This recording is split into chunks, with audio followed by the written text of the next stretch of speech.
Hello, everybody. We're officially starting the look back on 2023. I'm calling it the retrospective for now. Maybe we'll rename the series going forward. Chat reminding me, technically we did C-Mama%. That's included. We originally had From the New World as one of the backup texts on screen, which is not something we played this year. I'm gonna read all the games we played this year, and then we'll go through and decide what we thought was the best of, worst of. So we're gonna give you the full list. It was Castlevania Symphony of the Night, PSO, Suikoden 3. Oh, PSO was, I think, technically first. Radiant Historia, Monster Train, Suikoden 4, Suikoden Tactics, Suikoden 5, Kessen 2, The Legend of Zelda mod, Rogue Book, Dicey Dungeons, Bastion, Suikoden Tierkreis, Secrets of Grindia, Mountain Blade Warband, Time Spinner, Hades, Castlevania Dawn of Sorrow, Cult of the Lamb, A Way Out, Soul Blazer, Part of Evo, Vampire Survivors, part of that, Shadow Hearts, C-Mama%, Genso Suikoden on the PSP, Dungeon Drafters, Phoenix Wright, Ace Attorney Trilogy, first game, Terranigma. Those are all the games that we played this year. We had a busy year. So we're gonna think about... We're gonna start with our first category. From those that we played this year, who had the best party? So I think this is mostly from the standpoint of the characters you can play. We have a different category for supporting cast. Honestly, I might do you know what? I'm gonna add a topic on the fly. We're gonna do villains. Villains will be our new 2023 category. So who had the best party overall? Who were the most memorable characters that were with us? Ooh. I think it has to go to a Suikoden. If we're being dead honest. Like, we played some RPGs. I don't technically consider Shadow Hearts eligible for it, but even then I wouldn't put Shadow Hearts there. I put a preference that if I played the game more than once, I don't want to give it the same award every year. So I will denote in that situation that occurs. Suikoden 3, I think, technically might have been in last year's, but I don't think overall I'm going to pick it for any category, to be honest, so I don't think it matters. But best party was PSO, chat. We'll list that in as the honorary one.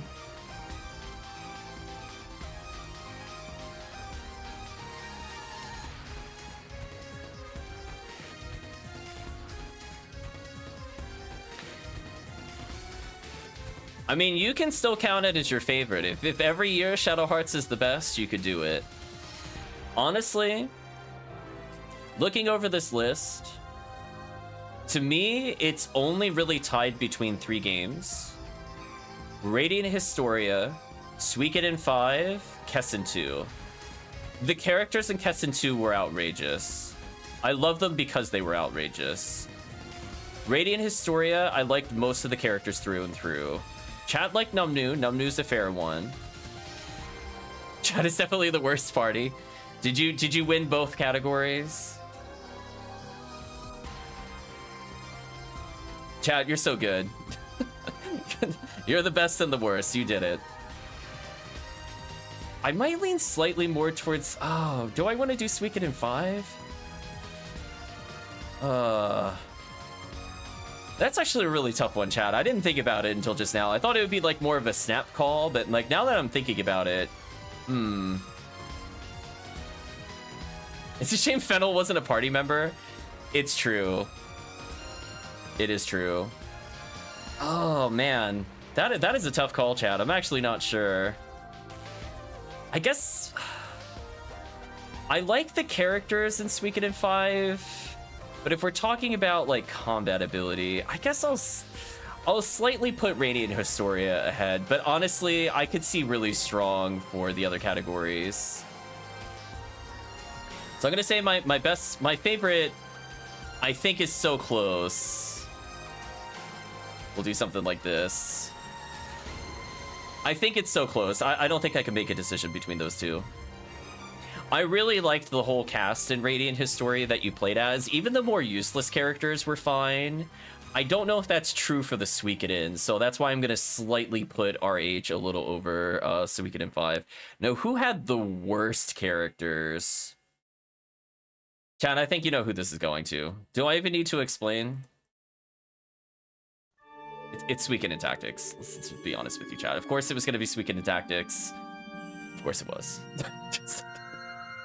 Snap call, chat. Worst party. I did not like any of those characters. We quit the game over it. Easy. So those are our first set of winners. So let's go ahead and clear it out again. Now, we have one that I have to think about as well. We didn't even meet some of the party. I met enough. RG, yeah. Let's talk about supporting cast. Who had the best background characters, or characters that we didn't use that much? I would say arguably... Genso Suikoden's out. I did not like any of the support characters from that. Phoenix Wright has some interesting supporting cast characters. Radiant Historia had some of the most memorable characters. I don't know if I put him as supporting cast or villain. I think this is an overall one. He might win villain, to be fair. I think because we added the villain category, I think it has to go to Radiant Historia. I did like the villains in 5, but Fennel was, like, memorable. Yeah, see, that's where it's a little trickier. There were a lot of ridiculous characters in Phoenix Wright. I had a lot of fun with Phoenix Wright. So I think I'm gonna have to give it to Phoenix Wright. Like, the supporting cast in Radiant Historia is fine. The non-villains were whatever. I like the Radiant Historia villains a lot. So I think I'm gonna give this one actually to Phoenix Wright. Now, who had the worst supporting characters? Who had the characters that were just ultimately insufferable?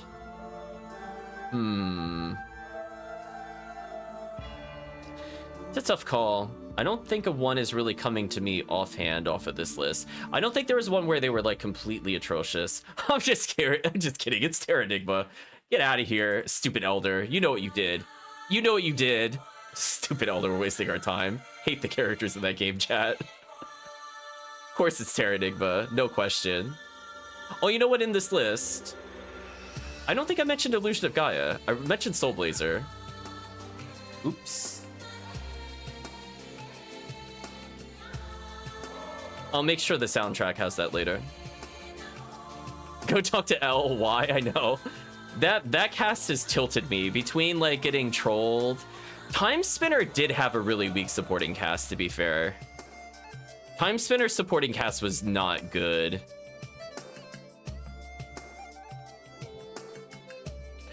If we had not played Terranigma, it would have gone to Time Spinner. I fully agree with that. The worst subs are usually the easy ones to get out of the way. So, okay, here we go, chat. Here's the new category. Who had your favorite villain characters? That Lion Cub we had to escort. Exactly. There's just all sorts of trash. Who had your favorite villains? Who had the worst villains? I mean, I think Chad has declared it. I think it has to go to Radiant Historia. Chad is demanding Fennel. So speaking of which, Chad, we're gonna make a note for next year's goals. Fennel command.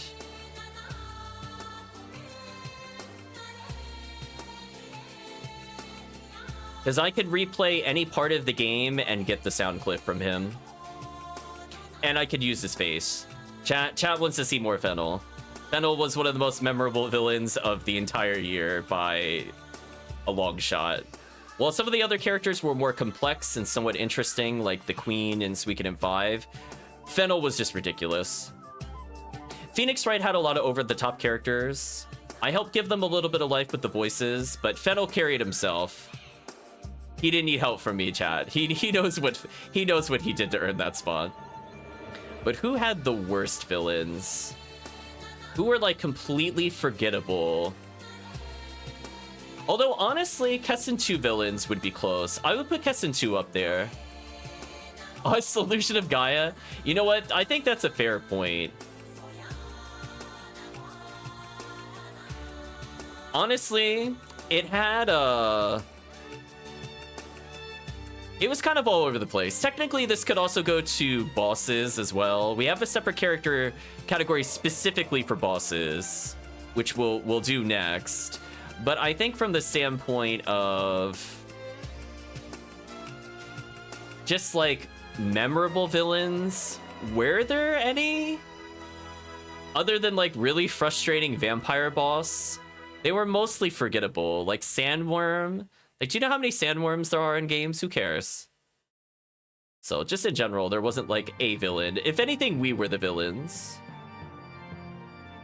So we were our own worst villains. So I think that's a fair point. I don't think others really came that close. I think most of them at least had a reason for us to care about them being villains. But anyway, now let's move to another category. Bosses. Who had your favorite boss, either in terms of cutscenes or mechanics or just something about the boss? Maybe it just looked cool. What did we fight and you thought was really good? Worst villain, Tiny.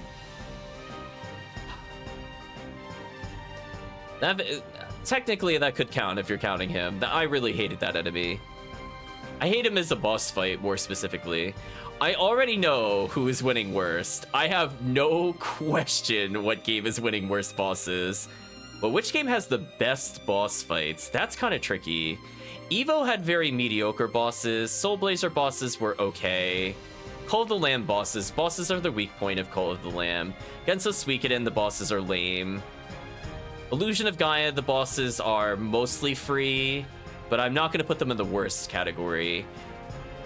Trying to fight them in court, honestly, you could argue Phoenix Wright would win this. East 9 wasn't this year, was it? No, it wasn't. Phoenix Wright, I could see being put as the top category. They're all very memorable when you're in the courtroom doing the battles with them. But I think for favorite bosses... maybe Radiant Historia again. I thought about Suikoden 5 here as well. Hades is good if you count other years. Hades is a very solid choice. So if you're not playing by the same rules I am, Hades is an easy pick. Hades, the voice actor, the story, really great choice. He won, I think, in 2021 when we first played Hades. But if we had to pick another game... Yeah, I think the problem is that some of the bosses in Radiant Historia were bad. There were a lot of really good ones, so it's like, do I think it outweighs it, is the question. Just like Secrets of Grindia, what could have won Best Boss and also Worst Boss, because it is so like polarizing how good and bad some of those bosses are. But just overall, who are my favorite bosses? I guess I could cheat and say Kessen 2. I liked every boss fight in Kessen 2. I had a lot of fun with Kessen 2 bosses. We'll cheat and say that. I'll give it to RH.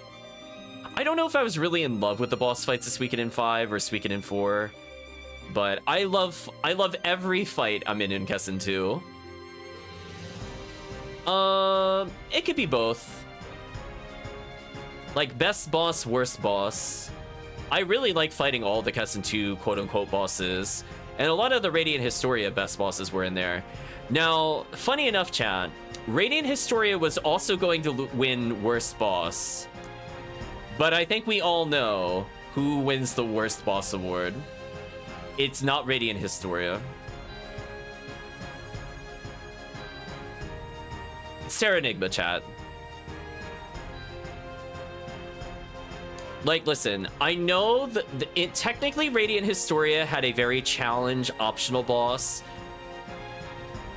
The difference, someone from Castlevania, but yeah, but I cannot forgive how bad the bosses are in Terranigma. They are the absolute worst. I went absolutely insane trying to deal with them on stream previously. We had a long fight versus Radiant Historia. I think where the difference in why Radiant Historia cannot win this category is that it's mostly satisfying when you beat a boss in Radiant Historia. Like, actually beating the bonus bosses that are clearly optional in terms of, like, you can beat the game without ever fighting them. You won't necessarily true ending it, but at least you could come back to it, you could grind or whatever. The Terranigma boss. Oh my gosh, every boss in that game I have just not had any fun with.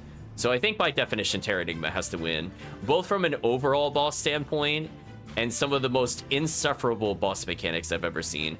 Radiant Historia only has like one ultra unfair boss fight. The spider boss is more of a puzzle, and I'm okay with that. I'm okay with the challenge Radiant Historia presents. I understand if some people were to put RH here, and originally I was going to do it, but honestly, Terranigma, unforgivable how bad those bosses are. Like, that one casual boss you were required to beat took longer than it would take to do every single Mega Man boss in a boss rush. You could literally boss rush and Mega Man X and do it more than once, and you would still be done before we beat one of those bosses in Terranigma. Holy F, are they grindy, and it makes no sense. What were they thinking, chat? What were they thinking with that game? It is insulting how long that takes. Crazy. The bats, indeed. If you don't believe me, it was 8 minutes and 46 seconds, I believe. I highlighted how long that boss took. You don't realize how long that feels until you go to play it. It feels like an eternity. Radiant Historia just more felt like, dang, I'll retry. At least that felt fast to me, even if it was slower. Like, my resets were within like 5 minutes of the boss fight. So, you know, overall, I think it did take us 10 minutes, but it was like locked in. We just had to win after 5 minutes. That boss was like an eternity. That was like actual suffering on some other ridiculous level. Anyway, let's go to the next category.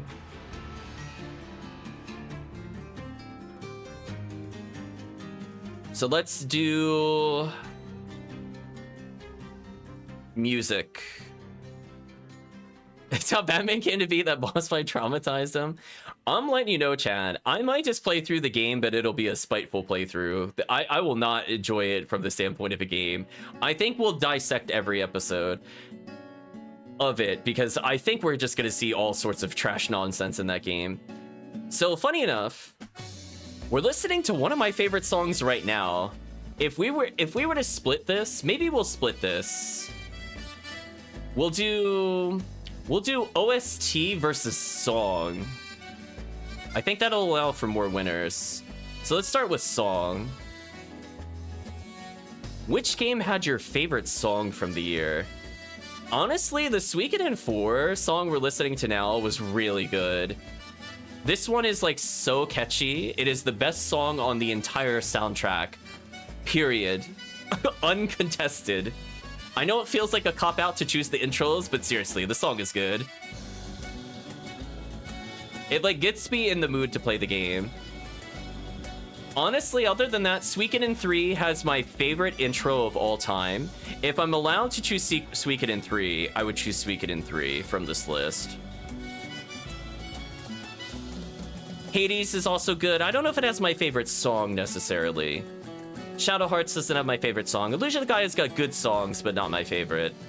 I think I'm actually going to give this to Suikoden 4 or 3, depending on the legality if this counts.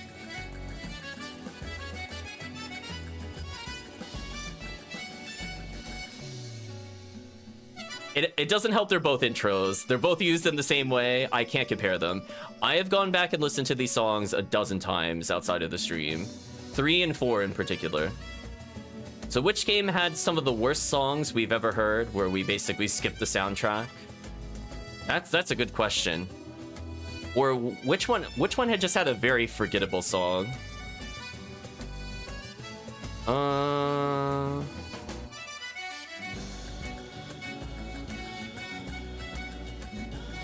I'm looking through the list, and I'm like, Nothing in Dicey Dungeons was bad. Roadbook has a lot of forgettable songs. Kessen 2 soundtrack was amazing. Man, this is tough. We actually had nothing but good songs, pretty much. I mean, I guess...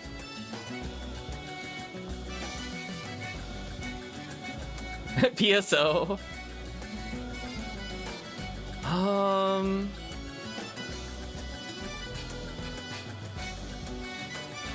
Ooh, this is really tough. I have to think about this. Is it possibly Genso Suikoden? Or is it Tierkrius? I think it's Tierkrius. Tierkrius. Well, no. It can't be Tierkrius. Oh, which one was it? Might have been 5. It might have been 5 had the worst song. Now that I think about it, that short loop when we were in the castle town drove me wild. I think it has to go to 5. Has the worst song.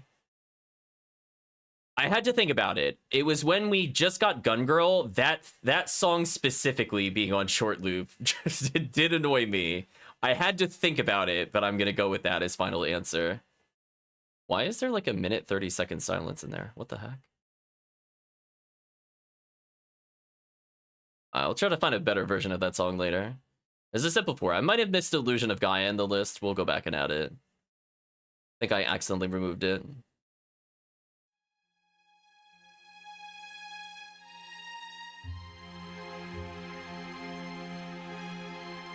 So now let's go to best overall soundtrack. So not just one song. Which one had the hits and just kept on coming?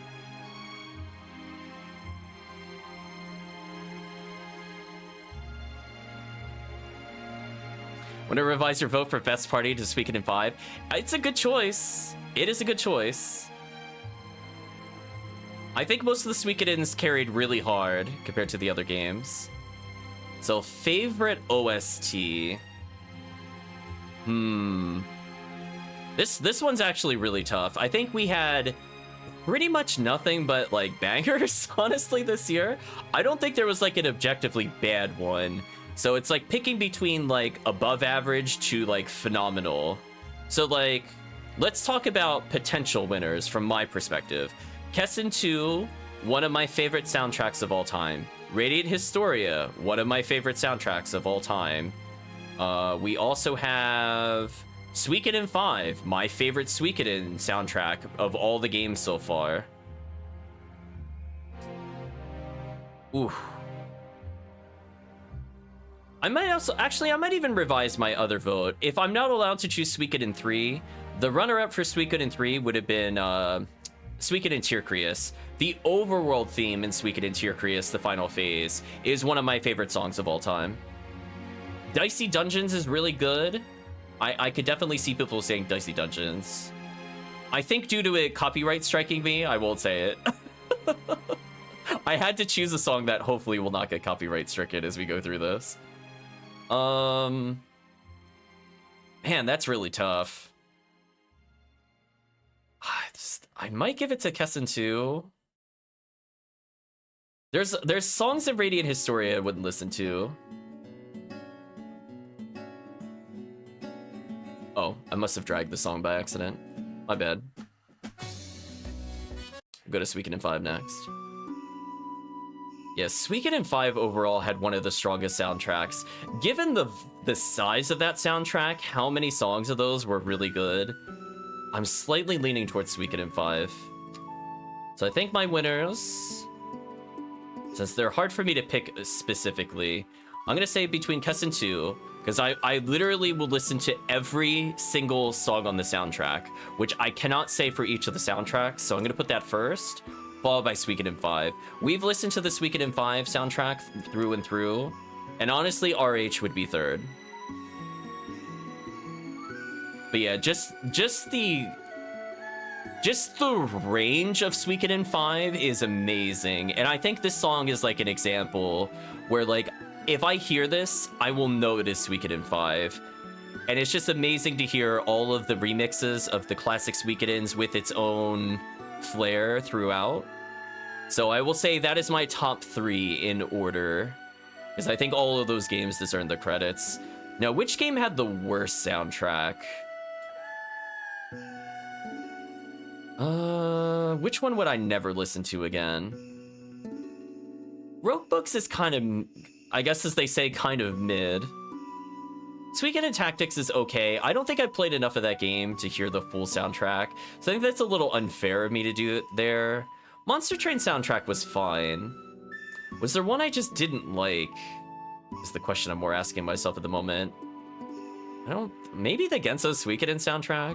Honestly, I've not really been a fan of the overall soundtrack.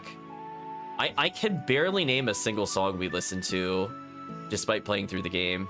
So I think I'm gonna give this the Genso Suikoden. Probably the most forgettable of the soundtracks. Especially with like how strong of a feeling I felt towards the openings of 3 and 4, 5's entire amazing soundtrack, Cheer Creus with its overworld theme. There was always at least something where I was like, wow, like this is the point of the soundtrack I will remember. And even in Tactics, I remembered a song in Tactics. I barely remember anything from Genso Suikoden. So I'm gonna have to put it there. I think it stands alone. Technically, I could put a Way Out there. That was also pretty average. But honestly, Genso Suikoden's I think is just more disappointing to me. So I think from a disappointment scale, I think it will still weigh in over A Way Out. A Way Out was just mostly like background music, which is fine, but it's not anything that will ever reach the top list for me. So here we go, chat. Let's talk about Bust OST Zelda mod. That's true. The Zelda mod did have some really good additional songs and remixes. Let's talk about favorite level design, worst level design. Oh, Kessen 2. I smiled immediately. I could just hear it. I know what game it is. Like, I just feel it, chat. I love this game so much. I'm so happy I got to share it on stream finally this year. Well, technically last year. This is officially 2024.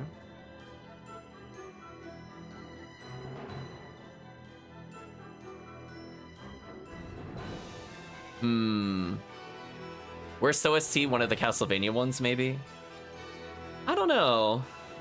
I think I mostly was fine with Dawn of Sorrow's soundtrack. I think I just dislike Suikoden's a bit more, but we'll move to the next category. Favorite levels, worst levels. What dungeon or level design made me like go absolutely wild?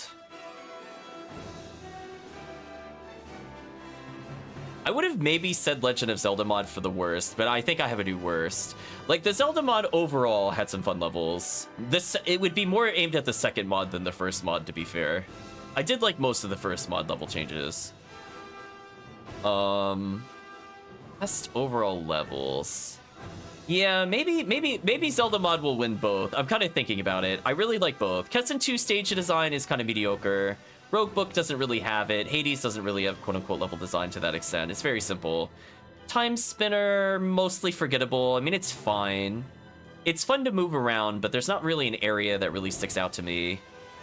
Shadow Hearts, I'm not really gonna say is like amazing level design. It's fine for what it is. Illusion of Gaia has some of the worst levels. So maybe we'll say... Maybe we'll say for the winner.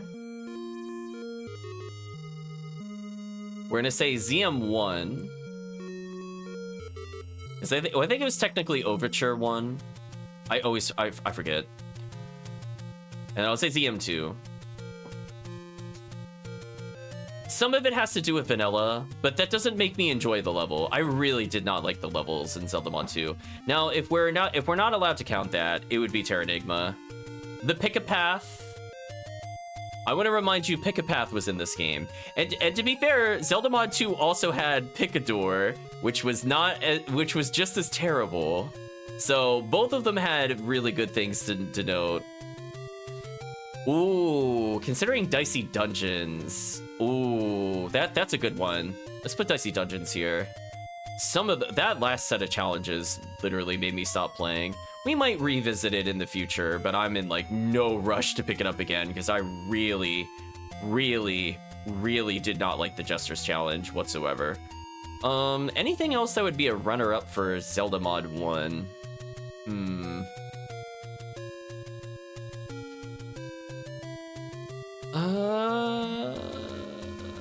I don't really want to give credit to Secrets of Grindia there.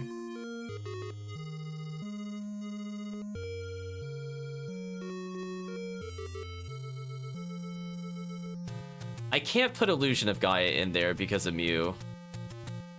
If Mew was not in that game, I would have considered it. Mew broke all my faith in that game. That dungeon was terrible.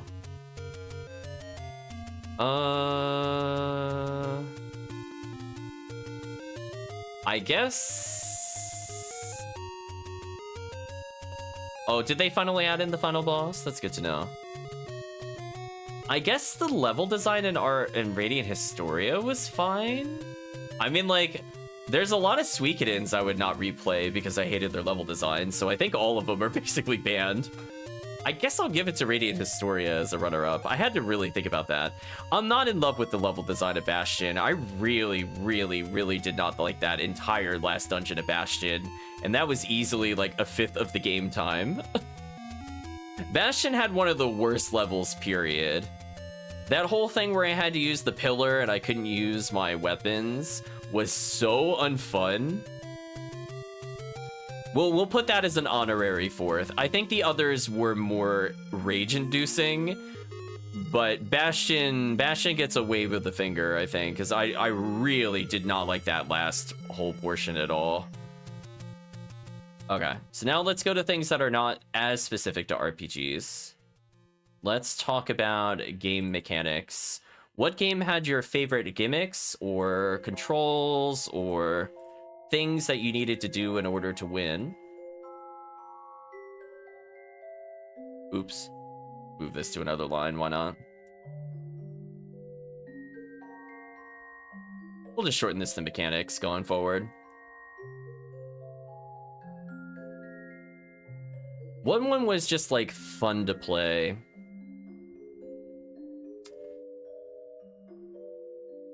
Kessen 2, if it didn't have the frustrating thing where people kept joining combat, that would have been like a snap placement of Kessen 2. I think it has some of my favorite moments in the game, but I don't think the mechanics are solid due to jank with how they interact with combat. Radiant Historia is pretty satisfying to do. Suikoden 5 with the formations, I think is a fair point with the unite attacks. Tyrcreus' unite attacks were fun. I think Tyrcreus with the rune system is decent. I could potentially put Tyrcreus there. Evo, while unique, was kind of brutal. The Kaiwengi we defeated was a fake. So the only other thing we're doing is game feel. So which game felt really fun to play? I might lean more towards Kessen 2 for that category. I think for this one, for raw mechanics, it could go to a Zelda mod potentially, because they did add a lot of mechanics that made it like actually fun to play. So I might give a winner to the Zelda mod, the first one. And then I'm probably going to do Tyrcreus. I just like the unite attacks. I think I just like the unite attacks. So we'll say K2, Suikoden 5. And also ironic. Actually, you know what? We can't put Suikoden 5 there. I just realized. There's one thing that stops it from being there, chat. Suikoden 5 has to go here.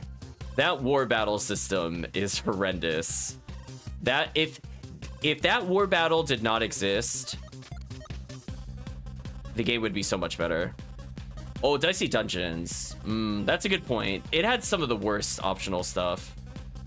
The war battles in Suikoden 5 drove me up the wall. They were so poorly implemented. DD is more just... Dicey Dungeons is more unfair from the luck standpoint. Suikoden 5 is like... There is no way they play tested this. This is like unplayable trash. So I have to give it to Suikoden 5 on that one. But Dicey Dungeons is a really good call. I think if Suikoden 5 War Battle did not exist, it would be Dicey Dungeons by a long shot. So I don't think I have any additional... I don't think I have anything to add there. I think that's just... succinct. And again, Dicey Dungeon music, really good. We'll listen to it here. Game feel. What game was the most fun to play? Kessen 2.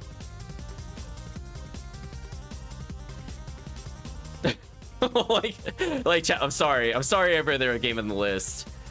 The satisfaction of being able to control the whole battlefield, manipulating the AI, getting them stun locked on like their own units, pelting them with arrows, the fireballs, opening earthquakes, or excuse me, causing fissures during our earthquake and opening up the ground to swallow people. One of the most satisfying games to play. In terms of mechanic mastery, I could see Radiant Historia being here. I have a lot of fun playing it. We were playing more of a challenge version of it. Chat saw I did very little grinding throughout the game. I only did it at like 2 set points to help with one, the bonus boss, and I think there was one other point to make sure I had a spell, and that was it. So we basically start to finish the game. And it felt like as long as I just did the bosses, I was mostly the right level the whole way through. Where if we did the side content and then went through, I never had to take a random encounter. But I could take a couple of battles to make it slightly easier, which we did. But we're also not sitting here grinding every enemy in every room. Now, what game did not feel fun to play? What game made me like really frustrated with either the controls or how things were implemented? I could argue Grindia towards the end might fit into this category. Grindia has like this weird thing where the early part of the game is really fun and the worst part of the game is really there. Genso Suikoden, I think, is a very fair statement. I don't like how the game feels. I think it's between that and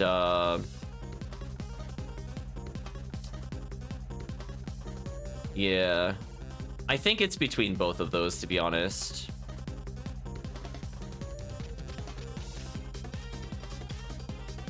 If I had to give a runner-up, I am actually really enjoying Dungeon Drafters, which I realize is also DD, which is confusing. I mostly like Dungeon Drafters.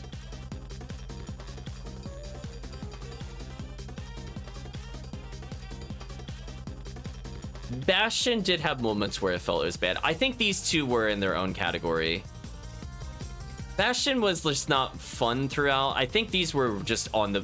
Like, I would not go back to Bastion because I did not enjoy the gameplay. I would not go back to these games at all because I really dislike major mechanics. Like, to the borderline of hating the game due to it. And I think a lot of that has to do with, like, boss difficulty and, like, the challenge mode. Tactics is up there. Tactics is up there. I think that's fair. I think by definition, I have to put Suikoden in Tactics first, actually. That game was just really unfun to play. Just the movement on the map, the way things spawned in, the levels of the characters, quests that you just couldn't complete. You had to have like a million guides open, so that way you weren't wasting like literally hours and stuff you can't complete because the game won't really inform you of what you need, and it doesn't give you hints as to how far off you are. It could not have been more player unfriendly if they tried. Tyrcreus and Tactics are both that. That's fair.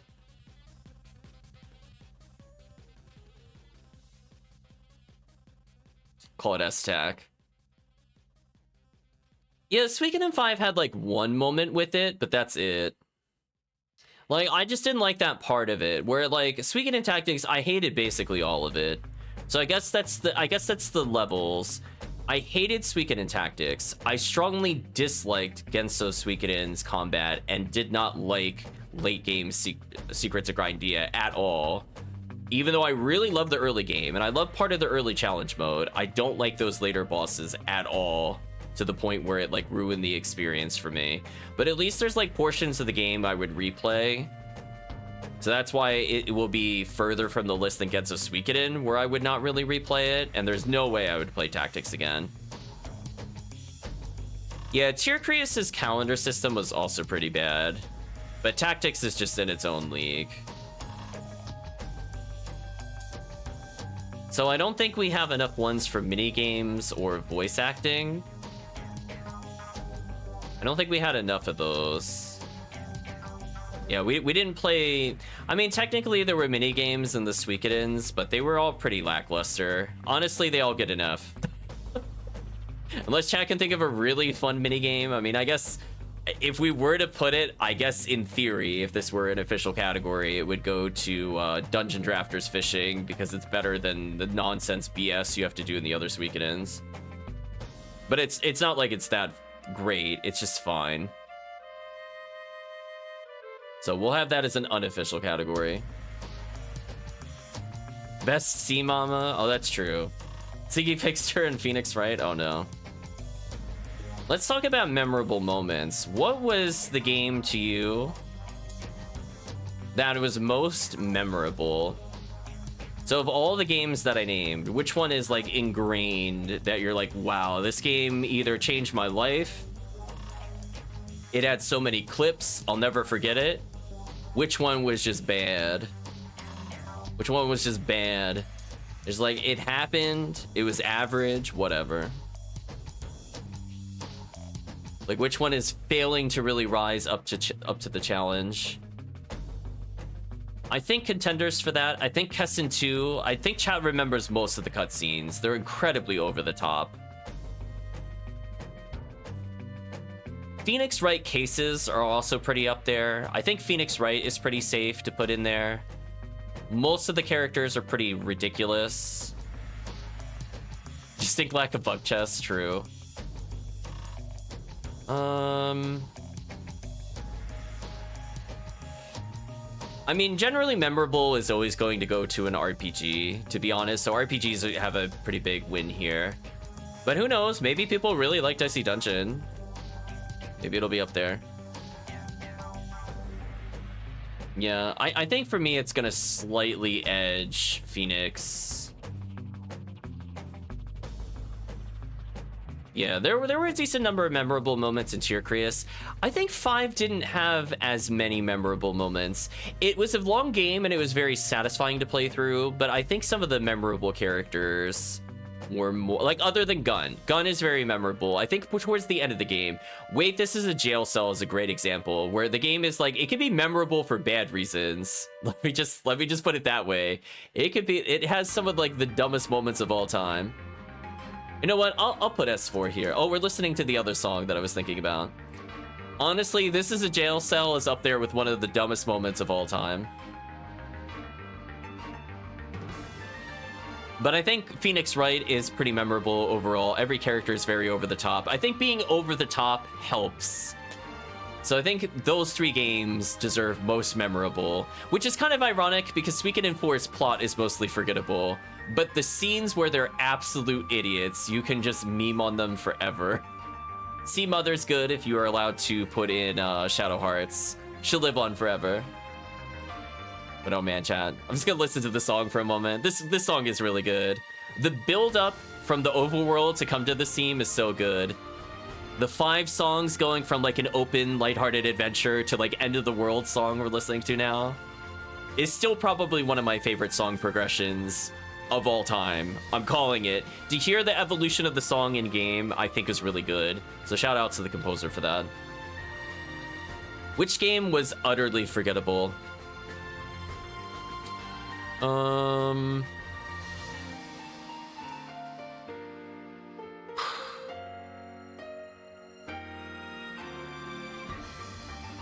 Honestly, kind of Bastion.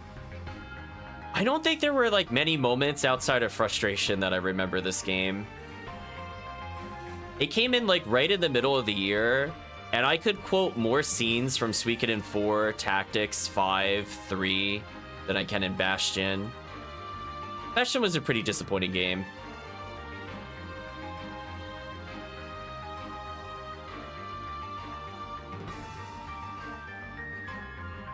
Suikoden 4 is there. Yeah, we can technically leave it there. I think for me,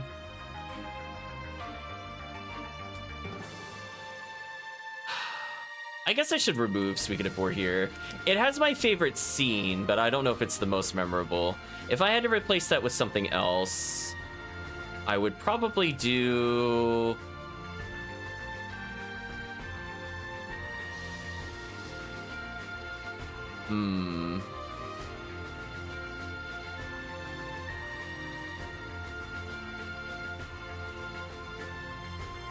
Tough call. There's a lot in Radiant Historia I'll forget. I'll remember Evil Marco. Evil Marco was hilarious in Radiant Historia. The cutscene was amazing.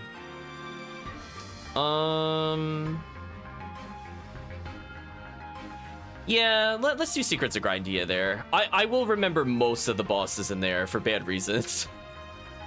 I'm gonna put Suikoden Tact and Sebastian there. Evil Marco was so good. Okay, Chan, here's one where we're getting even more subjective than usual. Which one met your expectations? Which one bombed expectations? Were there any things that lived up to the hype? Were there ones you were pleasantly surprised by?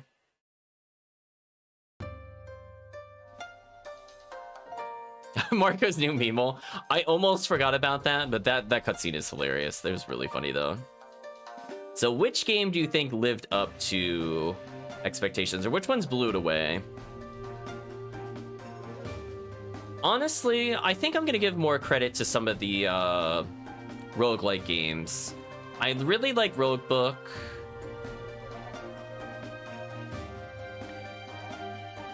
Dungeon Drafters I have a lot of fun with. I'm a little disappointed in how like some of the bugginess is there, but overall I had a really good time. I didn't have high expectations for them, but I think they succeeded them. I think after that, it has to be Suikoden 5. After playing some of the weaker Suikodens, that game was like on such a different level compared to the other ones. So I think those have to be my top 3. Even though my expectations weren't necessarily high, I think personally they were way above for sure. Oh, chat loved Evo? That's fair.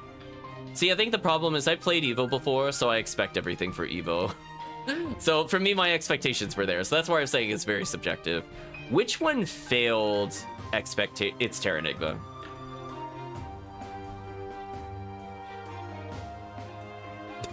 Like, maybe you could say Dusty Dungeons here. It got very disappointing towards the end, or even Secrets of Grindia. Tactics I didn't have high expectations for. I think coming from Soul Blazer to Illusion of Gaia, both games I like, to then hear nothing but praise for Terra Enigma and then experience it was like a really big whiplash for me. I had very high expectations for this game, not to be like the game of the year or anything, but to just generally be an improvement over Illusion of Gaia, and that was like soul-crushing disappointment. Speaking in tactics, I already thought potentially we may or may not play through, and that's where I cut it off. I had literally zero expectations for it. I was disappointed. Terra Enigma, I had extremely high expectations for. Brutally crushed, especially in that last session. So it's like I can't. To me, it's in such a different category compared to the others. But again, you might have had different expectations for the games we played, but I'm very disappointed in Terra Enigma so far. It would have to have the greatest comeback of all time at this point. It's like borderline. Chan is probably aware if I've talked to you off stream, but my opinion on Ranking of Kings, those final 3 episodes, I felt about that level of frustration and disappointment watching those final 3 episodes of season 1 coming into this one, where I feel like they had established a universe, much like in Terra Enigma, and I wanted to see where they went with it, and they ruined it. That's like that's how I feel, chat. See, chat, Chris knows what I'm talking about. Holy. Whew. But anyway, let's not bring up Ranking of Kings. I'll just get tilted again. That wins honorary most rage-inducing anime of the year. Separate category, different from stream stuff. Let's see. Game of the year. Is everything else? Actually, no. Before we go to Game of the Year, I'm gonna rearrange the category. Replayability. Which game would you play over and over and over and over again? This one's also kind of tough. So this one is, I think, definitely for me geared away from the RPGs. So this is an opportunity to give shout-outs to the non-turn-based RPGs. I like Radiant Historia. I think that's the one of all the RPGs I would probably play again. I would probably continue to play Roguebook. So I think that one's an easy add for me. I don't know if I'd replay Dungeon Drafters once I'm done. I will always replay Kessen 2. Listen, chat, I might learn to speedrun Kessen 2. I think it's between these two. I really like Kessen 2. So I would relearn it. And obviously, if we include Shadow Hearts, I love Sea Mama %. We invented a category for it. Which game would I never play again? This one's tough. PSO is more like an unhealthy addiction at this point. Not really. I think Kaiser does not realize as soon as like the event is over, I'm basically not touching PSO. I hope you are ready for it. I will go months without touching it. I might see it during like the Valentine's event, but we mostly play during events. So I feel like people that are here purely for PSO are going to be disappointed. Go look back at how I upload. We had a huge gap between like February and anniversary. I basically didn't touch it. Phoenix Wright, since I know the solutions. Yeah. Most people mainly play during the events. Yeah, like I'll cycle it in, I think, next year. Like I'll do it like maybe once a month, so that way people that are here for PSO get some PSO content. But yeah, it's pretty much as soon as the event is done. I'm not playing for at least 2 weeks, offline or otherwise, or off stream or otherwise.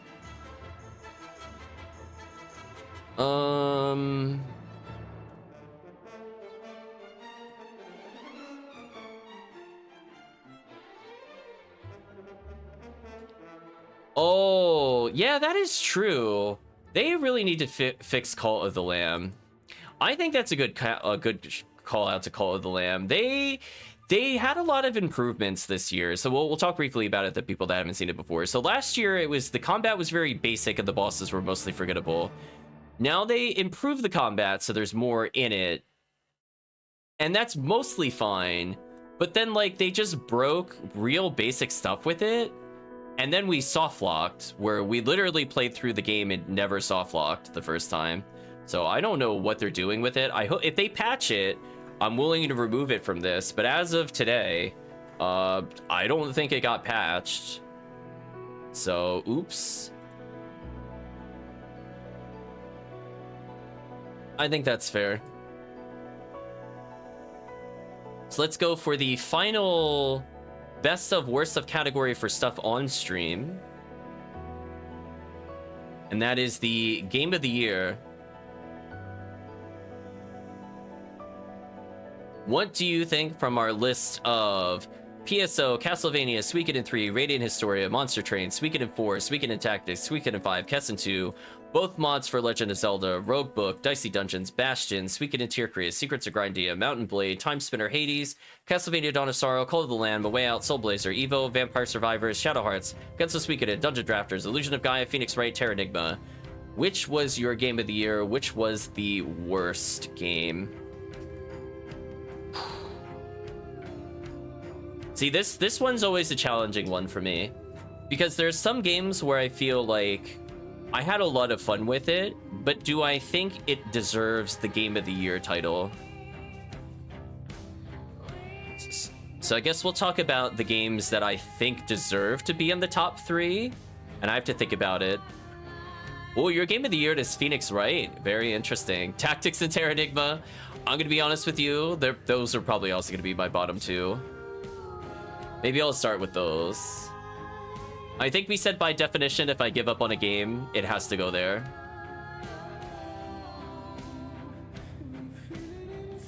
Maybe Zelda Mod 2, technically. I really did not like Zelda Mod 2. It's in the blood, chat. What was my favorite game?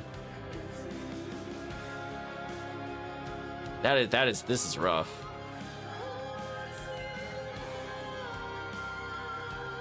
Well, I'm not sure I gave up on Dicey Dungeons. I took a break from it. There's a difference. I probably will go back to it at some point. I don't ever intend to go back to Tactics.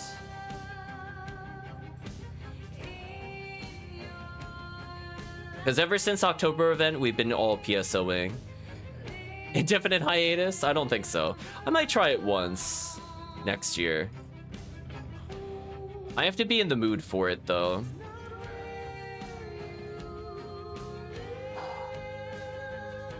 So for me, top 3.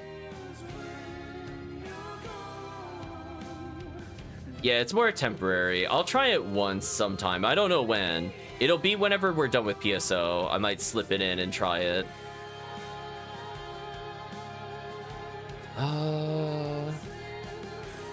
Okay, so let's talk about the winners. I'm not putting them in the order. It's between Radiant Historia, Kessen 2, Suikoden 5. Each of them I had minor issues with. I don't think they mostly ruined the game, except for the war battles in Suikoden 5. Which one do I like more? Did I enjoy playing start to finish Radiant Historia? Or Kessen 2? That's what I'm asking myself. I love Suikoden 5's characters and story. I didn't so much like the war battle or the final dungeon. So if that final part of the game was not there, I would have rated it higher. It would have been less of a contest. I really like Radiant Historia. I like the time travel back and forth. But I really think Kessen 2 is so unique, and I've still never seen a game like this. I think I have to give it to Kessen 2. I think I talked myself into Kessen 2.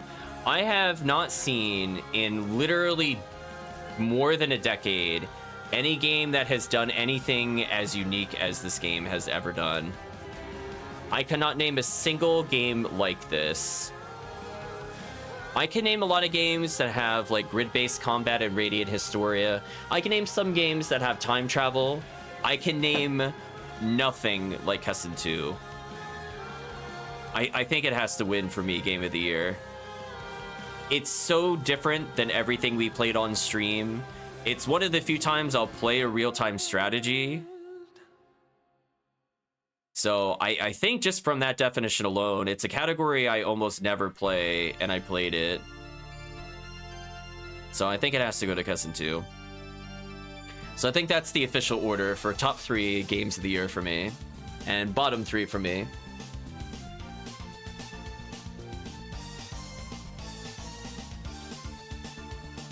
Now we have one where this is purely based off of what the chat has experienced.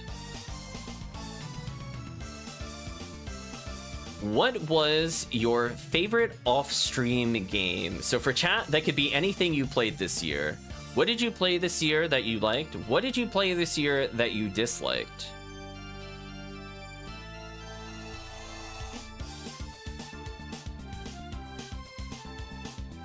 I'm trying to think if I played Judgment this year or last year. Did I do it? Let me check. I'm fact-checking myself. For me, it's going to be Judgment. That was like hands down one of my favorite games. When did I last play it?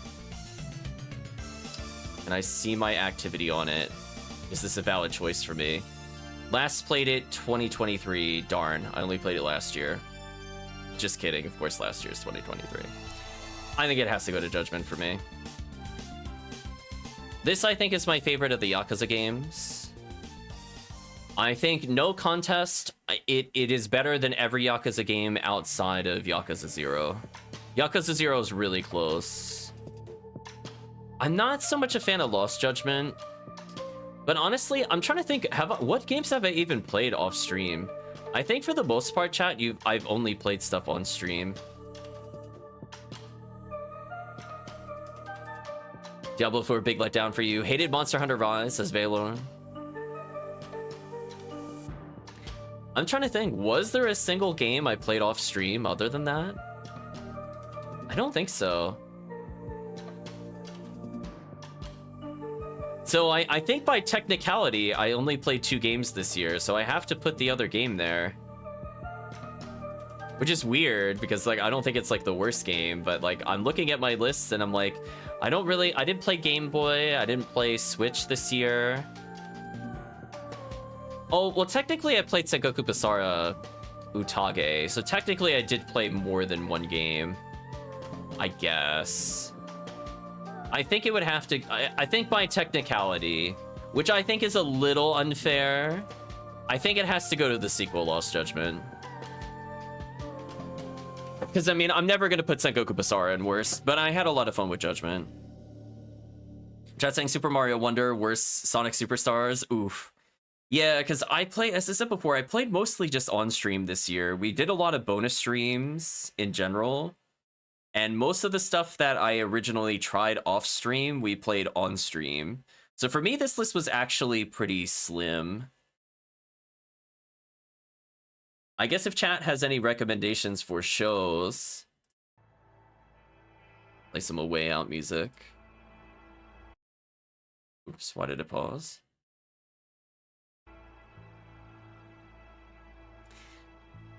Maybe we'll do a different one for shows. Maybe we could talk. I guess it doesn't technically all have to be games. Yeah, let's add a new category. Because I've probably seen like a million shows. I have not really seen. I've not been playing that many games off stream.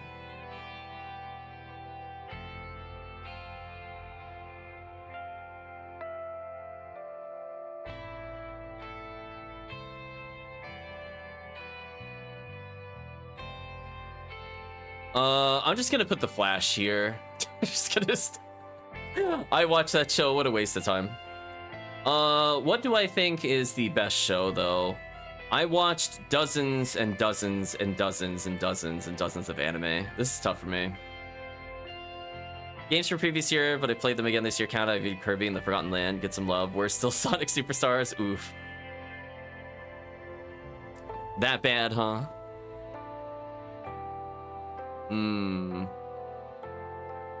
Yeah, it's one of those things where I saw like a little bit of the first season and I'm like, okay, I kind of like it.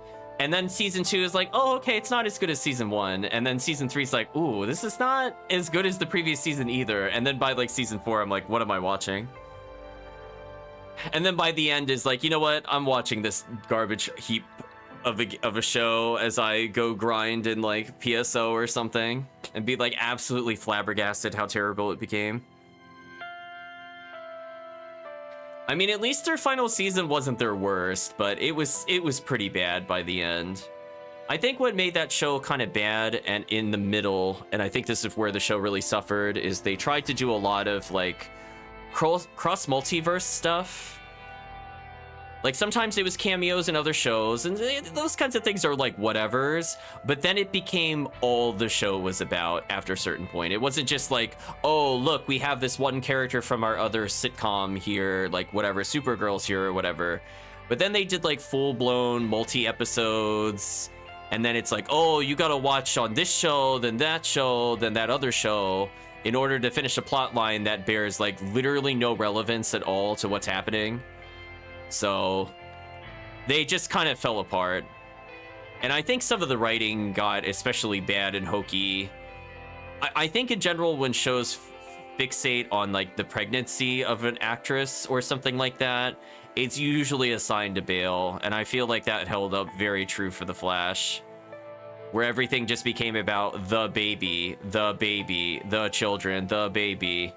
I'm like, man, remember when they did things? I remember that. It's just like, I'm like, I'll be real with you, Chad. I was like, man, just disappointing.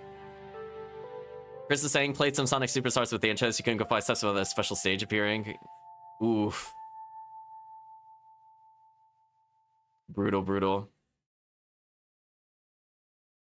Best game there is some Milo Edgeworth Investigations 2. We might play the first Investigations. If there's a sequel to it, I don't think I've played it. I would be interested in that amphimeter. I really liked Edgeworth Investigations. without going into more details. Kingdom Hearts Dream Drop Distance, oof.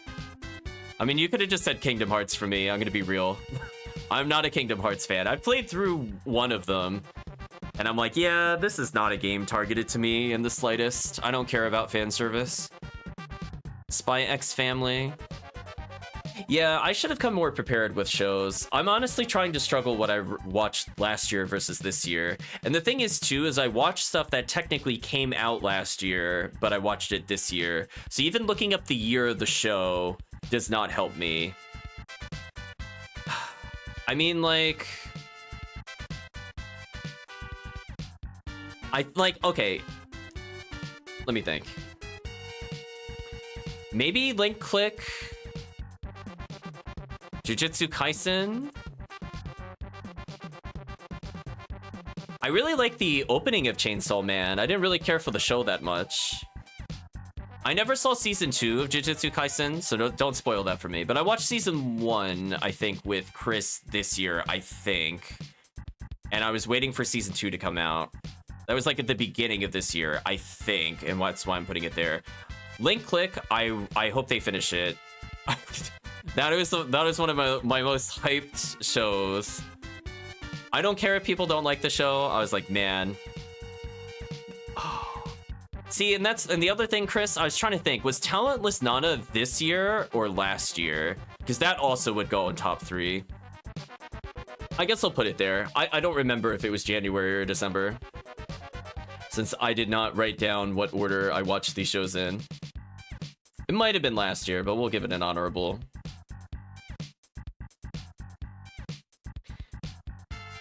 Yeah, Talentless Nana might have been 2022. The bait and switch of that show, beautiful. What a beautiful show, chat. Yeah, Spy Family I'm like okay towards. If I had to put another worst of, it would be Ranking of Kings.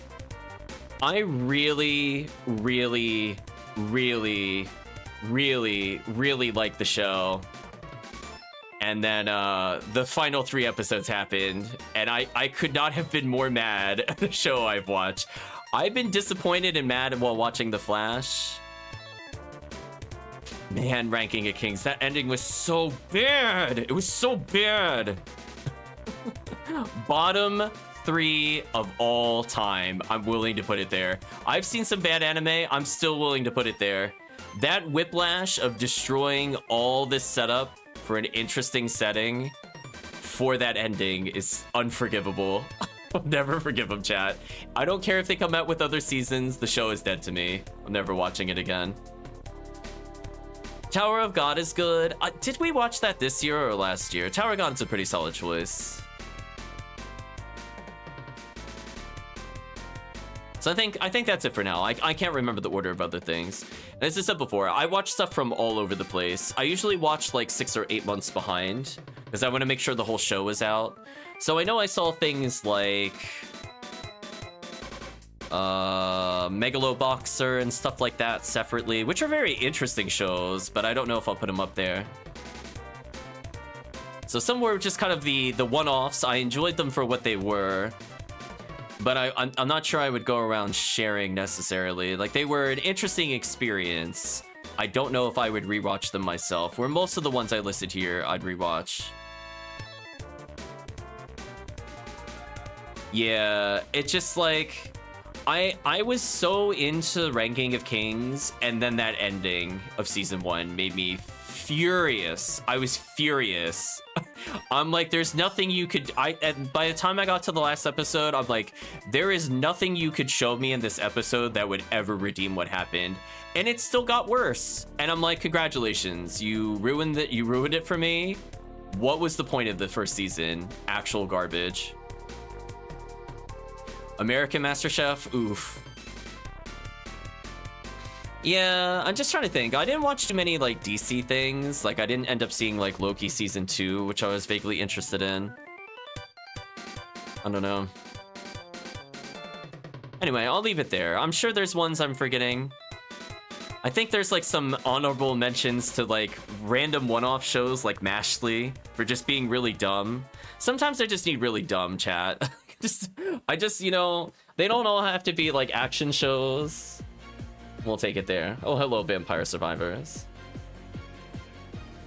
But anyway, I think that is the categories for now. So this is where I'm gonna rearrange the order of this going forward.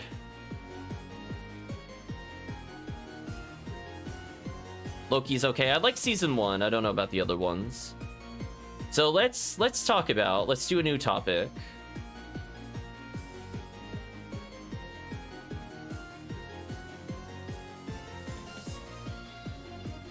Oh, actually, you know what?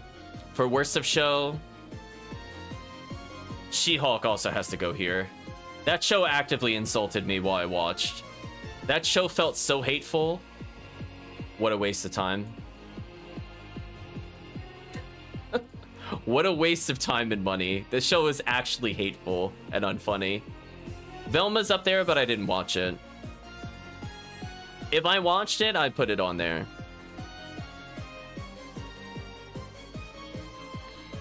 Let's see. Let's go to last year. It didn't look good, so we'll hide the best of worst of. We'll just talk topics for now. Oops. Didn't mean to hide that. That was a bit far. So, what did we say we were going to do last year? How close did I get to that? Oh, music. Oh, that was an awkward cut in the music. I think this was the Sea Mother song. I was trying to remember, Chan.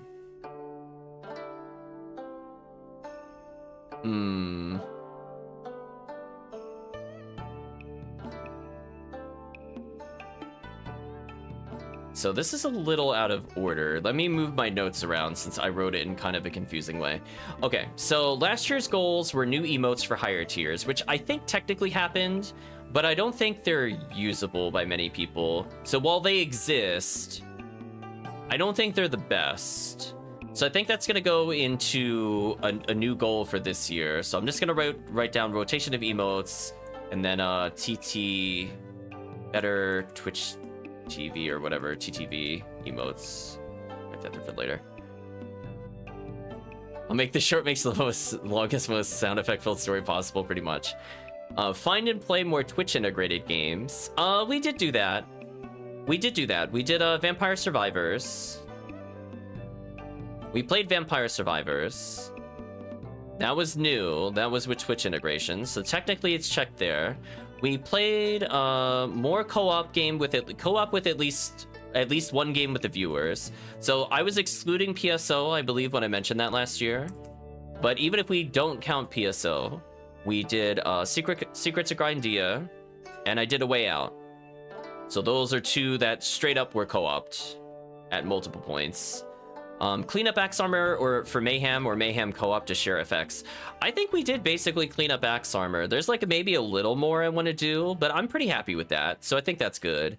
Now, there was a goal to do a tabletop one-shot, and I think it just didn't work out. But I do know what it'll be. So I think we're going to move that to early next year / 2024. I have a game in mind for it this time. And so it just depends on Kirk's availability. So whenever Kirk is available in later January, February, we'll give the tabletop simulator a try. So that is a miss on that one. Celebrate stream anniversary, first stream with people and affiliate. So technically it was the first affiliate year. We did do that. I don't remember if that was our 24-hour stream or not. It might have been. But either way, we celebrated the stream anniversary. So I think we hit all of the stream's goals from last year. So, accomplished. Now, I'm going to scroll down and see what games that we promised to play. Let me move this out of the way. What did we say we were going to play but didn't play? Thank you, Doozy. Happy New Year to you too. So what to expect next year? We said to pick games selected by the Discord and play them on stream. Roguebook was one of the ones mentioned. We did play that this year, so mission accomplished there. We were saying we're going to do the Monas series after Suikoden. To be fair, we didn't finish Suikoden, so I'm not counting that as a miss. We ended up with more Suikoden games than we initially knew about, so I'm not considering that a miss. We said we were going to play Radiant Historia. We did do that. I wanted to play Tales for my birthday. Oops, they never translated it, so I'm going to count that a fail on their part. Euden Chronicles, well, we can't play that because that didn't come out, so I guess we'll move it to next year, to be fair. So again, that one's also outside of my control. Vampire Survivor Twitch integration, we did that. Cold of the Lamb after major update, we did that. Wild Arms or Rune Factory 4/5 and Sakuna Rise of Ruin. I think we can bump those up for higher priority to play. So we'll move those up there. Penny Blood, I don't know when that's coming out, but that one was with a question mark anyway, so we'll just move that to remind me that that's what that game is called. So as a reminder, the people that did Shadow Hearts are working on a new series. They kickstarted it along with a new Wild Arms game. So that's why both of those came up as a reminder from 2022. And yeah, there's no update. Yeah, I checked too. I check every week. I get sad every week, Chris. Their last update was like in April or something. It's ridiculous. They've gone silent. It's like, follow us on Twitter for more information. They have one post. They have one post, chat, on their Twitter. Like, come on. Don't tell me to follow if you have literally one post in 2 years. Like, I know I took a break from Twitter, but I at least have more than one tweet. Like, come on. Put me a break there. Big oof. Sansa Salsahar, Gujian 3. If we did not take a break from Mountain Blade, I would have played Sansa Salsahar. I still might play Sansa Salsahar. I'll put that on the list. I'll put that on the list. Rogue Galaxy. Oh, true. We could get our revenge run on Rogue Galaxy. We could go back old school. We could bring back bug chests in 2024, chat. Although I'm gonna let you know, chat, I'm really highly considering save stating that final boss. I'll be real with you. Listen, it's not that I can't beat the boss. I want to respect your time if I die to that boss to not make you sit through 9.5 minutes of cutscenes. Somehow, not an exaggeration, I'm dead serious. Yeah, I think I need to save state it. Listen, if they don't playtest it, I don't want to have to grind through 8 boss forms just to get to the point where I get one shot and killed. I don't want to do that. So we might save state for the final part. I'm sorry, chat. This is going to be one of those exceptions. I even went online to see how to dodge that attack, and it didn't work on stream. It didn't work. We died anyway. So yeah, if they had a better continue system, I would do it. But man, well, Rogue Galaxy might win worst boss of the year again. We'll see. Let's see. Anything else? Special Halloween games, Deception. Oh, that was so sad. Yeah, we couldn't play the Deception because the PS3 died.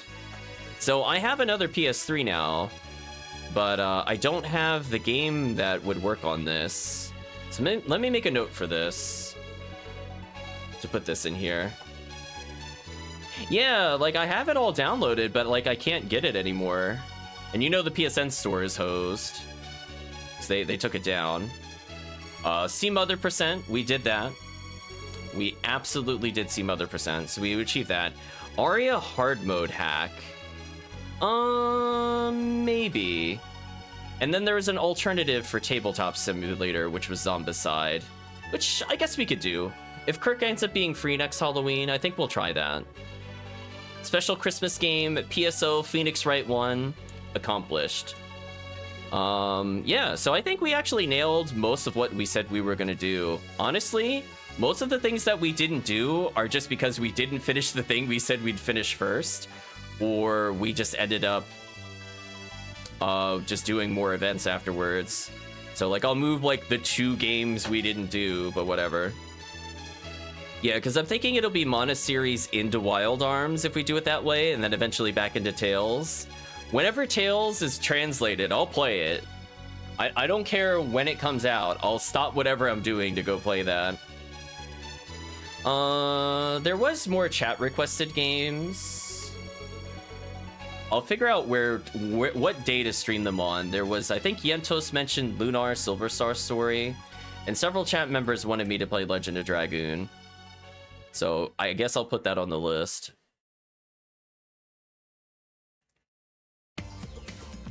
So did we achieve last year's goals? Yes. Did we play everything we said we would play? Almost. Honestly, it was like 80%. And again, some of those were completely out of our control. Like the game didn't release, the patch didn't come out. So what can you do with that? Oh, did we actually go through the whole soundtrack? Wow. Well, I guess we'll listen to Street Fighter 3. Give me 1 second. Let's do an Illusion of Gaia song, since I think that was missing on the list, and we'll add it in retroactively.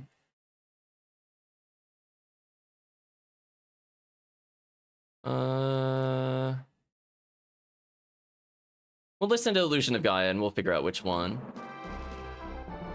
Age of Exploration's not bad. I think the sad song or like the wispy song, like when you're on the gold ship, might end up in the list. But for now, we'll listen to Illusion of Gaia.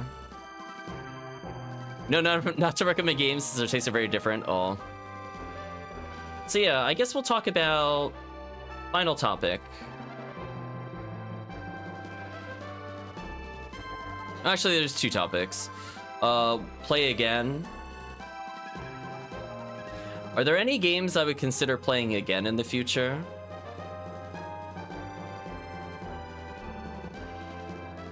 Maybe the Zelda mod, or maybe Aria. But that, I don't know. I mean, we're gonna rerun Sea Mother % for Shadow Hearts. But I think for a lot of them, you know, like we'll beat Hades, I guess, technically. Well, I eventually want to beat Hades before Hades 2 comes out. And technically, we've true ending it, but Patroclus is like the ultimate roadblock. It is unreal that I cannot progress him. It is unreal. Return to Dicey Dungeon, Secrets of Grindia. Yeah, that's true. We will go back to Secrets of Grindia to try to beat the boss and see how horrible it is. Patroclus, call him Trollocles. He's never letting me beat that game 100%. I want you to know, chat, there are like 5 achievements that I haven't unlocked, and 3 of them are related to him. He refuses to let me make progress. It's bad when you've beaten the true ending and you have the 32 heat clear, but you still don't have all of the companions. Like, game, please. I'm like, what do you need me to do? Yeah, I might wait a little bit on Grindia. Then we might revisit again in like August. We'll give them like 5 months to go clean it up, and then we'll play it into like the anniversary event or whatever, like we did last time. I think honestly there's not too much else. I don't want to play in too many games all at once because it's hard to say we'll complete them. The only other thing I'll add to replay is maybe an Etrian game, but I think that might be satisfied with what we'll do next. So I guess we'll do... Before we go to what's next, let's talk about things I think worked, things I don't think worked. 'Cause I think...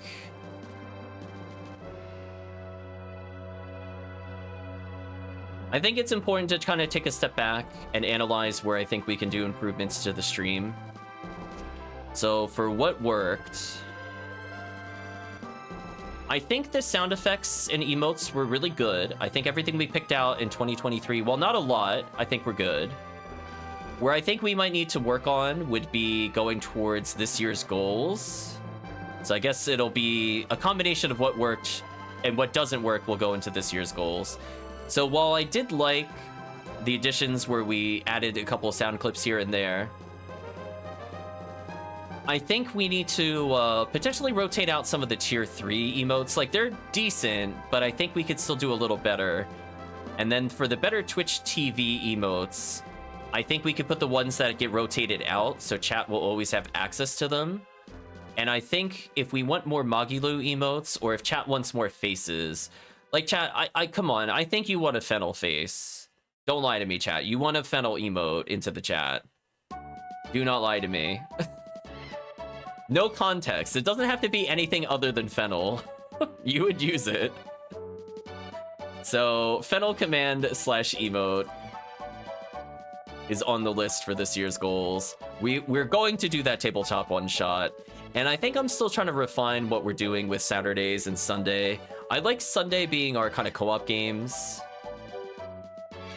Ooh, Numnu's a good one. I can make a Numnu emote.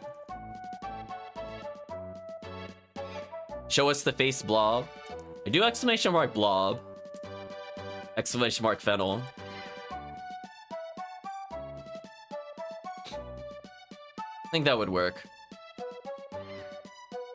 But yeah, I think chat would love some Numnu and Fennel emotes based off of the popularity of the characters.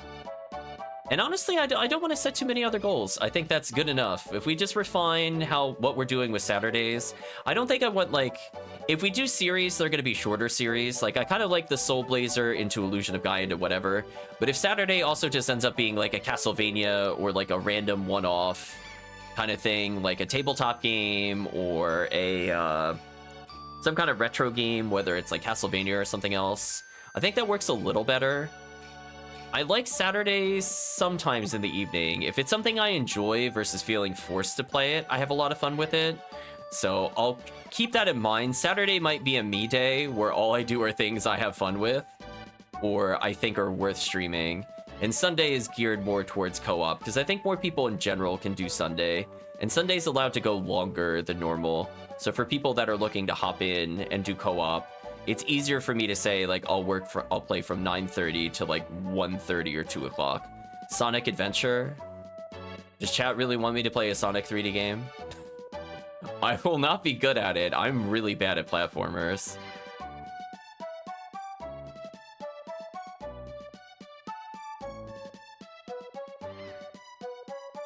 I will write Sonic Adventure on my list with a question mark. I don't even know how to set up to play that, or what version I should play. I have no idea, chat. Like, are there like GameCube versions of it? Is it Dreamcast only? I have no idea. Or is it even worth playing other versions than the original? I don't know anything about the game. It will be funny. If I don't enjoy it, I'm not playing it. I'm gonna be real honest with you. I'll try like a couple of levels, but it might just literally be one session. I will not promise a full playthrough of a platformer. Yeah, because I heard chat mention like DX, which I think is like, isn't that when it came to like the GameCube? I think the Dreamcast version's on Steam, with the GameCube version is DLC. Interesting. Yeah, I'll put a question mark there. I'm not in a rush to play this. Yeah, I think that's this year's goals. Actually use better Twitch TV. I put like a couple things on there, but they're not really used. I see Cat Jam every now and then. That's one of the ones that's enabled. So if people type in Cat Jam, it's like C-A-T lowercase, jam uppercase. It's got the bobbing cat. So I guess from that standpoint, I can't think of anything else to add there. So what's next? So we'll just reiterate things that we're going to try to promise to do, unless some weird thing happens with releases. This is so far what we're planning to do. PSO challenge mode, question mark? Sonic Adventure, question mark. Etrian Untold 2. I feel like I was overdue an Etrian game. That's like a perfect Saturday game for me, where I would play that every Saturday. The Mana series, I think, will be a good weekday game. Gujian 3. I really like Gujian 3. Sansa Salzahar might be something to kind of do in the evenings on Saturday. So if I maintain the Saturday evening streams, I will play it. If I do not maintain Saturday evening streams, I will not play Sansa Salzahar. Eiyuden Chronicles. Once people have figured out how to get the true ending, I will play the game. I'm not gonna bumble blind to find all the characters. Wild Arms, it depends on how long Mana series goes. Mana series is potentially like 4 games, and then one of them's like a Steam re-release. So those could take a while. So if we get through Mana series, it'll probably be Wild Arms. As potential side games, I might do Rune Factory 4/5. Or actually 3/4/5. Because technically 3 is out and Sakuna Rice of Ruin. So we might just have like a whole 4 or 5 months dedicated to that on one of the slots. Penny Blood in 2025, so I'm not going to worry about that right now, but I'll make a note there. Rogue Galaxy. I will get my revenge on Rogue Galaxy, chat. Just like that final boss was I'm gonna let you know, chat. You might complain about bosses in video games. That final boss is absolute BS. Absolute BS. No mercy, unskippable cutscenes, long fight sequences, like 8 forms. What an endurance run to get to that boss. And then your stats don't matter because you're in a super form that allegedly powered up form that dies in 1 hit to the boss. It's fantastic, by the way, chat. Game design. So we're gonna try to beat that boss, but I will probably save state it because I will respect the chat's time. Because just think about it this way, in an hour, I can maybe get 5 or 6 attempts. In an hour, I can only get 5 or 6 attempts. And that's with as fast as I can mash through the skippable stuff. Like, that's crazy how long that is between attempts. They're just like, it's so unfair. It's so unfair. Special Halloween game. I should be able to get traps set up for next year. I was very disappointed I couldn't get the PS3 fixed. It did die last year. I sent it out. I thought it would be something straightforward. They said it was a different issue. RIP PS3, it's not coming back. But I did get a PS3 after that, at least. We're gonna do more See Mother percentage. Oh! April Fool's stream. I don't remember when that is. I will stream even if it's an off stream. I think we can now officially do Titus laugh percentage. Final Fantasy X. So there you go, chat. I'm not beating Final Fantasy X. We're going straight for the best cutscene outside of maybe See Mother. We're going for it. So now chat has helped me basically pay for Final Fantasy X for like, I don't know, like $6 or something. So we'll play Titus lap percentage for April Fools. I don't think I'll ever beat the game. It's okay. I've beaten it before. It just I'm not super in love with the game. It's fine. But Titus lap percentage is something. Maybe I'll showcase breaking Blitzball. Maybe I'll showcase all the dumb exploits I did while first playing the game. We'll see. It is meant to be more of a troll stream, so me purposely doing wrong things in Titus lap percent sounds about right for April Fools. So that sounds pretty accurate. Titus any percent? It's I mean, I'm only going up to where he laughs. As soon as it's done, the timer stops, we quit. I don't even bother saving the game. like that's it. We leave Besaid or whatever, it's over. So yeah, I think those are the goals. I think we had a lot of games to talk about. We ended up adding more topics, which I think I'll leave in there. Off-stream game shows, I think added a bit to the retrospective. And I think that is it. Yeah. I think otherwise we did stuff. Maybe we'll do more chat selected games. Maybe I'll make a special section. Chat selected games. And I will put officially under that Sonic Adventure ? The way chat can't say I didn't do something the chat recommended. I'm not gonna promise completion. It's like Suikoden and Tactics. I'll see how it goes. That'll be about it. But okay, chat. So hopefully you had fun reminiscing about 2023. But it is time to wrap up the retrospective. I cannot think of anything else. We talked about... Oops, I forgot to change the label earlier. We'll do topic the end. At least complete Gamma's story. I don't know what that means. But we'll see eventually what that means. So hopefully you had a fun time playing and talking and hanging out today. There's actually a lot of people here, so I'll give a shout out to all the stream support, both on YouTube and on Twitch and everything else. I will say though, chat, I guess for people that are curious, the channel growth, let me see if I can pull up what I'm looking for, has been pretty fantastic. I'm trying to give an idea on average. I'm just opening up. Let's see if I can get it to open up. Oh, it doesn't do it. It won't show me it offhand. That's unfortunate. But we've essentially gone up from maybe about 80 subscribers on YouTube to 256.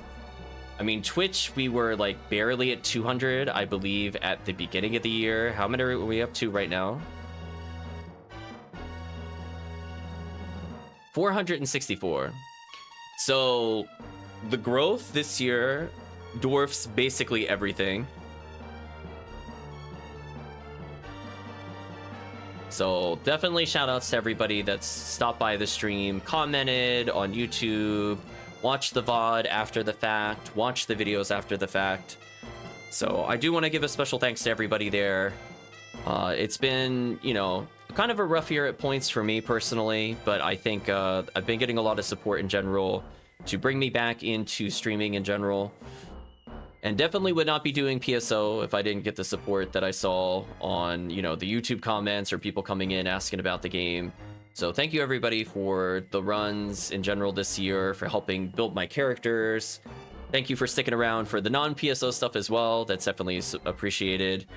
I mean, like, to give an example, I don't like to talk about views in general, but I think just to give a context of like where we are now for people that are curious, you know, normally if it was on Twitch, I would see maybe 20-30 people per video, and that was the expectation for the whole year. Just that's about all we need to do, and I'm happy. I don't need it to go up. I don't need money, etc. blah blah blah. But to then see, like, if I just look at like a handful of the streams from the past couple of years where I've had, you know, 160 viewers or 180 viewers or something like that, I would never have thought at the beginning of the year I would ever hit those numbers for any reason on any game for any length of time. And definitely the support for getting through things like the 24-hour stream, right? People kind of cycling in and out and stopping by to say hello. And just even in general, where, you know, the YouTube videos where people have liked and commented, and I will say has been like an immediate raise. Like, if you were to draw on a graph, the line would be going upwards from people having liked, commented, and subscribed on particular videos, to the point where, as I said before, I only expect, you know, maybe like 20 views at most on YouTube, because it's just like unedited VODs, whatever. To then see like 400 or like 500 views on some of those things, it's just crazy to me. So thank you all again for the support. Every time you do it, I will say, like, I get emails basically every day that somebody is subscribed either on Twitch or YouTube, which is a far cry from where we started streaming a few years ago. So I'm really humbled by that chat is putting the time towards it, or even, you know, recommending my stuff to other people. It's kind of crazy to me. But in general, thank you all again. And before I get too soppy, chat, I think we're gonna conclude the stream itself. So thank you all again for sticking with me from the transition from 2023 to 2024. And hopefully we'll have a good year together. And I think we're gonna say goodbye to both the YouTube and the stream itself. So with that, I'm gonna say thank you all for watching. And I hope you have a good day or a good night, depending on the time zone.